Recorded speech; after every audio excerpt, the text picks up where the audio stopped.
आणि नाना पटोले आणि बाळासाहेब थोरात हे उपस्थित राहणार आहे। लोकसभा निवडणुकीच्या पार्श्वभूमीवर ही बैठक अतिशय महत्त्वाची मानली जाते। काही वेळातच मवियाची ही बैठक होणार आहे।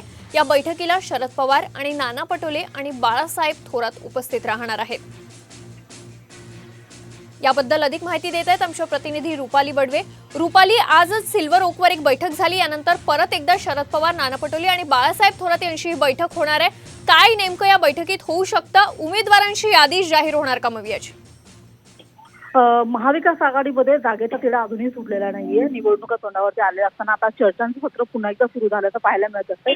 सकाळी खरं तर सिल्वर ओकवरती एक बैठक पार पडली। या बैठकीमध्ये महाविकास आघाडीचे सगळेच नेते उपस्थित होते आणि आता पुन्हा एकदा एक बैठक जी आहे ती पार पडणार आहे। मात्र सध्या शरद पवार जे आहेत ते मुंबईच्या बाहेर आहेत आणि त्याच्यामुळे शरद पवार या बैठकीमध्ये फोनद्वारे उपलब्ध असणार आहेत।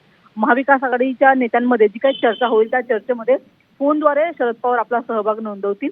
हे जे ठिकाण आहे बैठकीचं ते अद्याप कळू शकलेलं नाहीये, कारण की तशा पद्धतीने नेते वेगवेगळ्या ठिकाणी सध्या आहेत। त्याच्यामुळे एक ठिकाण ठरवून सगळे नेते त्या ठिकाणी भेटणार आहेत। मात्र थोड्याच वेळामध्ये ही बैठक जी आहे ती पार पडणार आहे महाविकास आघाडीची। तशा पद्धतीने जागांचा तिढा लवकर सुटला जावा आणि कोणती जागा कोणाच्या वाट्याला येते हे ठरवणं महत्त्वाचं आहे। त्याच्यामुळे आज एकाच दिवसातली ही दुसरी बैठक जी आहे ती महाविकास आघाडीच्या नेत्यांची होताना पाहायला मिळत आहे। अगदी रुपाली, त्यामुळे या बैठकीकडे आपलं लक्ष असेलच आणि प्रत्येक अपडेट तुमच्याकडून घेत राहू। धन्यवाद या सविस्तर माहितीसाठी। वळत पुढच्या बातमीकडे। संभाजीनगरमधून मोदींसाठी एक कमळ पाठवा असं विधान संभाजीनगरमधील दौऱ्यातून अमित शहांनी केलं होतं।